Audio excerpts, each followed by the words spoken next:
3 YouTube சேனல்கள் வியாபாரத்திற்கு இருக்கிறது. தேவைப்படுபவர்கள் இந்த எண்ணுக்கு தொடர்பு கொள்ளுங்கள். வணக்கம். சமீபத்தில் உங்களுக்கெல்லாம் நல்லா தெரிஞ்சிருக்கும், நம்முடைய நாட்டினுடைய பிரதமராக இருக்கக்கூடிய மோடி உலக நாடுகளுக்கு சுற்றுப்பயணம் மேற்கொண்டார் இல்லையா? இந்த நேரத்தில் அவர் திடீர்னு இலங்கைக்கு போகிறது அவருடைய பட்டியலில் இல்லாமல் இருந்தது. நேரடியாக இந்தியா வந்துடுறதா இருந்தது. ஆனால் திடீர்னு போய் இலங்கையில் போயிருக்கிறார். இலங்கையில் போய் இலங்கையினுடைய அதிபரை சந்தித்து சில முக்கியமான விஷயங்களை பேசியிருக்கார். அது யாருக்காக என்னங்கிறத பின்னாடி பார்ப்போம். அதுக்கு முன்னாடி ஒரு செய்தியை சொல்கிறேன்.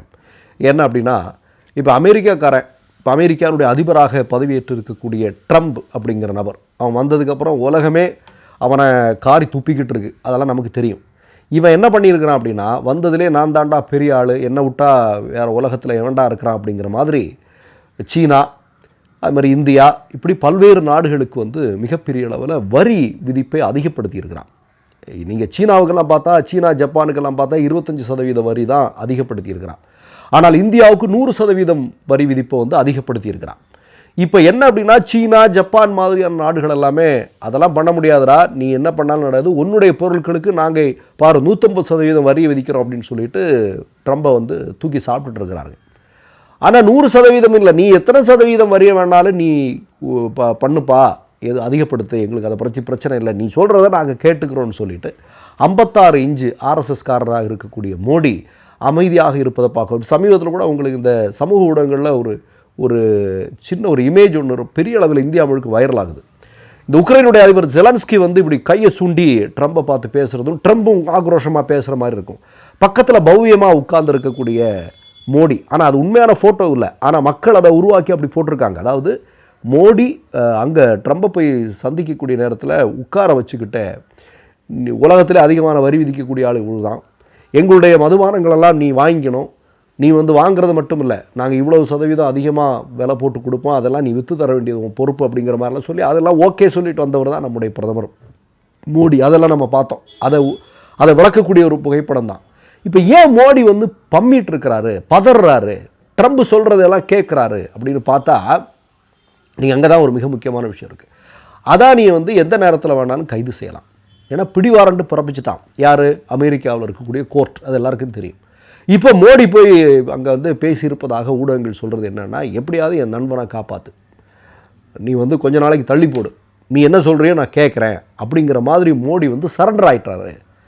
அதானியை நீ எதுவும் பண்ணிடாத, இந்தியாவில் இருக்கக்கூடிய மக்கள் எக்கேடு கட்டு போனால் என்ன, அவன் தலையில் வரியை விதிச்சா என்ன, விதிக்காட்டா என்ன, அவன் வாழ்வாதாரம் நாசமாக போனால் என்ன, போகலண்ணா, இதை பற்றியெல்லாம் எங்களுக்கு கவலை இல்லை. எனக்கு கவலை அதானியை காப்பாற்றணும். அதனால் அதானியை நீ எதுவும் பண்ணிடாத, அதுக்காக நீ ஏதாவது பண்ண, மற்றபடி நீ சொல்கிறதெல்லாம் நாங்கள் கேட்டுக்கிறோம் அப்படின்னு சொன்ன மாதிரி ஊடகங்கள் இன்றைக்கி செய்திகள் சொல்லுங்கள். ஆனால் அதில் ஒரு சின்ன உண்மை இருக்குது.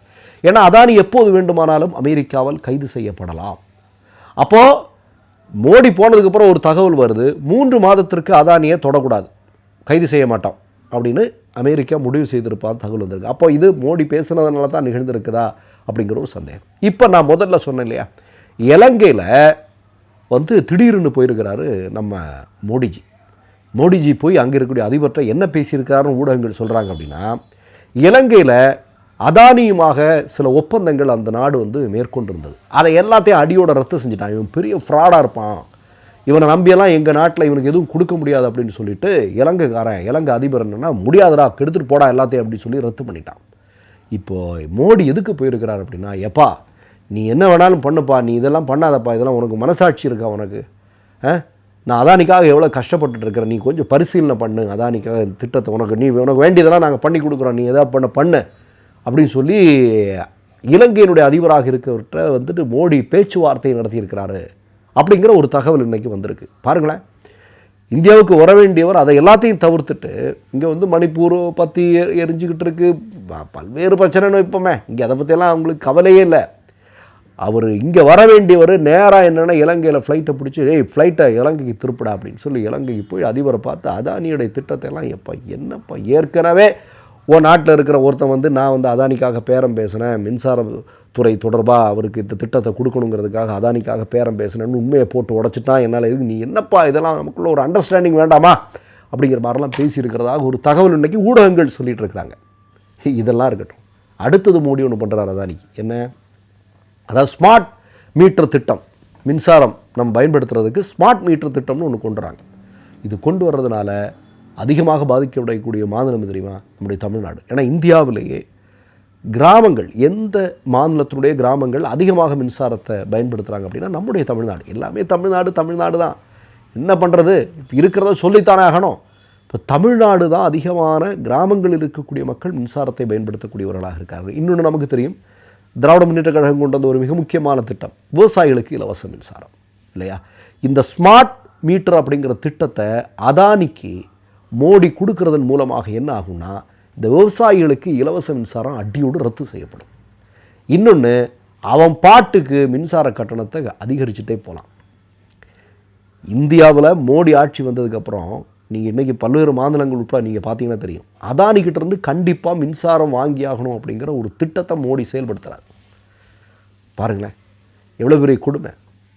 இப்போ நீங்கள் மற்றொரு நாட்டிலிருந்து மின்சாரம் வாங்கிறத விட இங்கே நம்முடைய நிலத்திலிருந்து நம்முடைய இயற்கைகளை பயன்படுத்தி மின்சாரம் தயாரித்து கொண்டிருக்கக்கூடிய அதானிகிட்ட வாங்கிறது, ஒரு யூனிட் மின்சாரம் கூடுதல் சில விலை கொடுக்கணும். பாருங்கள் எவ்வளோ பெரிய இதுன்னு. அப்போது அதானிக்காக முழுமையாக வேலை செஞ்சிட்ருக்கார் நம்முடைய பிரதமர் மோடிஜி. அவருக்கு இன்னொன்று, அவருக்கு எப்படியாவது வேற காப்பாற்றி ஆகணும். ஏன்னா நீங்கள் அருந்ததிராய் சொன்னது தான் எனக்கு ஞாபகம் வருது. 2 பேர் இந்தியாவை விற்றுட்ருக்குறாங்க, 2 பேர் இந்தியா வாங்கிட்டு இருக்காங்க. விற்கிறது யார்? மோடியும் அமித்ஷாவும். வாங்குறது யார்? அதானியும் அம்பானி.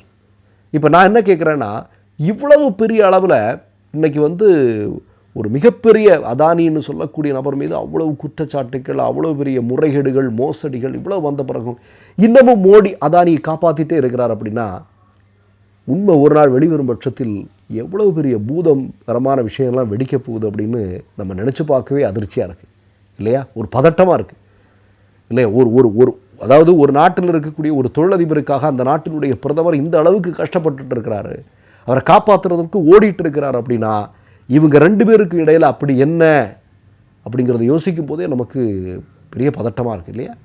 மற்றொரு நிகழ்வில் சந்திப்போம். நன்றி, வணக்கம். மை நேம் இஸ் ரெட் சேனலை சப்ஸ்கிரைப் பண்ணிக்கோங்க. அதுக்கப்புறமா பக்கத்தில் இருக்கிற ஜாயின் பட்டனை கிளிக் பண்ணீங்கன்னா ஒரு நியூ பேஜ் ஒன்று ஓப்பன் ஆகும். அதுலேயும் ஜாயின் பட்டனே கிளிக் பண்ணிக்கோங்க. அதில் பார்த்தீங்கன்னா credit R debit card options இருக்கு. இதில் உங்களுக்கு விசா, மாஸ்டர் கார்டு, ரிப்பே அப்படின்னு 3 ஆப்ஷன்ஸ் கொடுத்துருக்காங்க. அதில் நீங்கள் எந்த கார்டு சூஸ் பண்ணுறீங்களோ அந்த கார்டோட நம்பர் என்டர் பண்ணிக்கோங்க. அப்புறமா கார்டோட வேலிடிட்டி மந்த் அண்ட் இயரை டைப் பண்ணிக்கோங்க. அடுத்தபடியா உங்க கார்டோட பின்னால சிவிசி கோடுன்னு சொல்லிட்டு 3 நம்பர்ஸ் கொடுத்துருப்பாங்க.